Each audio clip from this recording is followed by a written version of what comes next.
they have to, the only power of the all they have is to keep protesting and keep speaking or keep asking for what is right. For instance, what do you want the communities to do? They should protest and they will send soldiers against them. If you look at the history of protests of communities that have oil, they've all ended violently. You see that the women are beaten, raped, and maimed. The men are killed.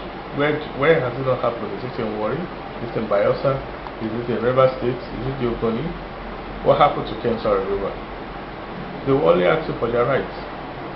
They were only asking for their rights. And at that point in time, they were met with huge violence. Violence of, like my boss will describe it, the multinational action on the Nigerian environment is like killing an ant with a sledgehammer. How to do that to such people? So communities are totally defenseless. Now, Article 24 of the African Charter of Human and People's Rights states that every human is entitled to an environment suitable to his own development. Defenseless. If the government of the day cannot take its community problems into them, if you go to the communities, they will tell you, the oil company should come and help us. We don't have lights, we don't have water, we don't have roads. Yes, there's what they call a corporate social responsibility, which we have no problem with. But the major problem is our local governments. Can't they provide little gutters? Our state governments, can't they come to the aid? They get money to do all of these things. They get money to do all of these things. Corruption has eaten so deep into the marrow of the politicians that they even know what is right and what is wrong. So for them, building the city or making life more comfortable for them and their rich cronies is okay. Well, we've had a series of gas flaring going on for well over 50 years. That is more than half a century going on continuously in the Niger Delta. And one gas flare stack, just one, has a 25-kilometer radius where its impact can lie on. So you can have all toxins and all the dangerous chemicals that emit from this flare go spread as far as 25 kilometers. So whenever it's around the gas flare, whenever it's around the stack within the 25-kilometer radius, has direct impact with the poison that comes out from the gas flare. Whatever is within the 25-kilometer radius breathes in all the toxins that comes out from it.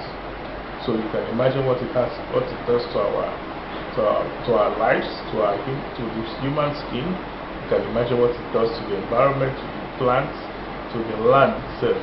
What about the air we breathe in? What about the atmospheric condition of that particular place? Constantly, the people living around there are always complaining of heat.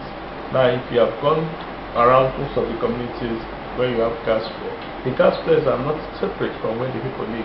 The gas flares live with people in the communities.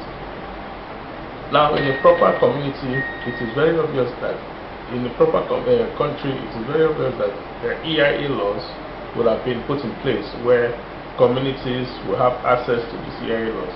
And if the companies have erred in their EIA documents, it's a simple thing of taking them to court and getting judgment against them.